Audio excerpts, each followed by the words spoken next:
Hey guys, Scare9 here, welcome back to my channel today, and in this video we are going to sum up all of the brand new information we have regarding the new Forsaken Masterwork tier system, how the new mods are going to work within the expansion, general sandbox changes, and a couple of specific weapon information tidbits that we got from Bungie's stream today. Now there's a lot of brand new information here, so let's just go ahead and start breaking it all down because there is a lot of exciting stuff. So let's just go ahead and take a look at the changes coming to the Masterwork system with Forsaken. And this is mainly the introduction of the brand new tier system. We already talked about this earlier this week. You can no longer just masterwork a weapon for 10 masterwork cores. In fact, based on the build that they were using, you actually don't require masterwork cores to upgrade these tiers at all until the 10th and final tier. The beginning 9 tiers just seem to take glimmer and legendary shards. So this tier system for weapons goes all the way up to 10, and each tier is an additional 1% boost to whatever stat it is doing. So for instance, on stream they showed off a better devil. Every time you increased a tier by, purchasing a tier with legendary shards and glimmer, and then the final one with masterwork cores, you would increase the range by 1%. In addition to that, you are now able to switch between the Crucible and PvE kill trackers at will. It just becomes an additional perk tree. You just switch between the two. It doesn't cost anything, and it does not damage your stats. Other than this though, which we pretty much already knew, but it's good to see what it'll look like in the game, we didn't learn much more about the new Masterwork tier system. We know that they're going to be keeping most of the same kind of stat bonuses, but some of the old stat bonuses that you used to be able to roll with Masterwork cores no longer go in the Masterwork system, but instead are mods or things that you can roll on the weapon. Now, what we did get a lot of new information regarding was the brand new mod system, and these are changing exponentially. It is insane how awesome this system is compared to what we have now. So there are a ton of brand new bonuses. I'm going to list a few here, but there were just insane amounts shown off in the stream. You can get mods that increase magazine. It makes it so your radar returns immediately whenever you don't ADS anymore, that make you do more damage to majors, make you do more damage to bosses in things like raids,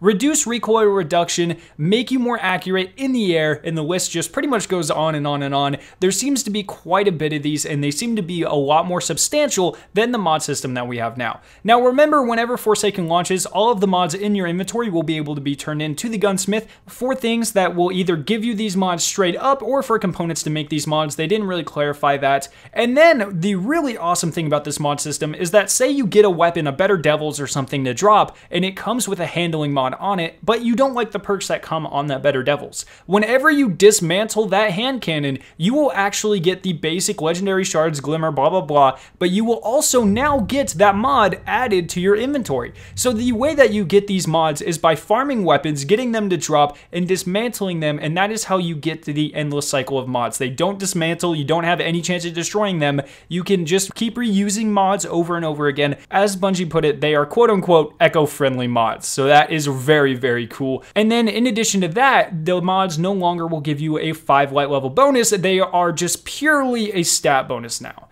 Now, one thing that is also very interesting is the mods and how they work on the armor. You can now stack mods for armor. It seems like they function very similarly to how they do now, but they are more powerful. For instance, Just Hamrick talked a little bit about the cooldown reduction for grenades, which is a mod that you can put now on every single piece of armor, and you can stack this up to 5 times because, like I said, there are 5 pieces of armor. You can put it on every single one, and whenever you apply that to all 5 armor pieces, you get your grenade around 60% faster, which is just over 30 seconds, which is very, very cool. There's also different types of mods. You're not limited to grenade cooldown reduction. Like I said, there's a huge variety, and they're also adding super cooldown reduction mods, which are not as potent as the other ones, but still make a huge difference, which is very cool. Now, we did not get to see a huge list of these like we did with the weapon mods, but I'm sure that they will be very extensive, and I cannot wait to see what they do. Now, the next thing we're going to talk about are general sandbox changes. Like I said, these are a little bit all over the place, but just bear with me because there's a lot of very good information here. So first off, general super changes. To the Night Stalker, the tether has been reworked, so now it is more reliable and a lot quicker to tether enemies and suppress them. The Storm Trance super now does more damage and kills enemies more quickly, and then with Gunslinger, your golden gun will now last 2 more seconds, and the throwing knife damage has been increased. Now, other sandbox things, it now takes 2 melees instead of 3 to kill a guardian, so you just punch someone in the face twice and they are dead, and shoulder charge is once again a 1-hit melee kill. However, I am extremely happy to say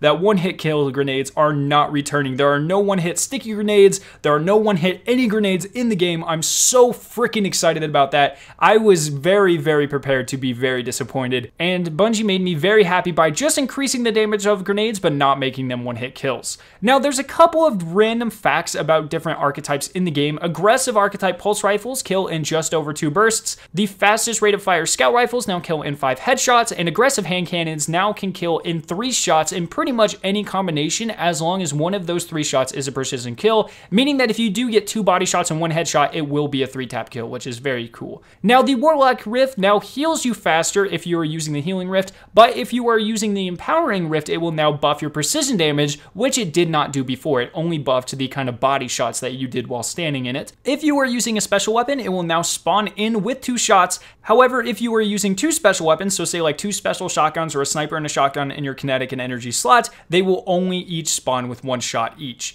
You now also get 2 rockets on heavy ammo pickup, and one very, very, very important thing to note. Whatever element that your weapon is on once Forsaken launches is the element that you will be stuck with. So say you love your positive outlook and right now you have a void mod on it, whenever the Forsaken expansion update rolls out, it will become permanently a void weapon. So make sure you tailor all of your weapons to fit your needs because they will be stuck with that element whenever that update does go live. And then just a couple of random things. The Wish Ender is a kinetic weapon, not a power weapon like I previously speculated, and it looks like box breathing is being added to the pool of random perks because we see a crooked thing that has box breathing, which is definitely not the perk that it has now. So that is going to be all of the most pertinent information from today's stream. I hope you guys did enjoy. Let me know what you think about all of these changes. I'm very interested to see how this new Crucible meta plays out. It does seem like they're going for a very solid 0.9, 0.8 second time to kill, which is very interesting. How is that going to change things? I cannot wait to get into Crucible myself and try it out. So once again, let me know what you think about all of this down in the comment section below. I hope you guys did enjoy this video.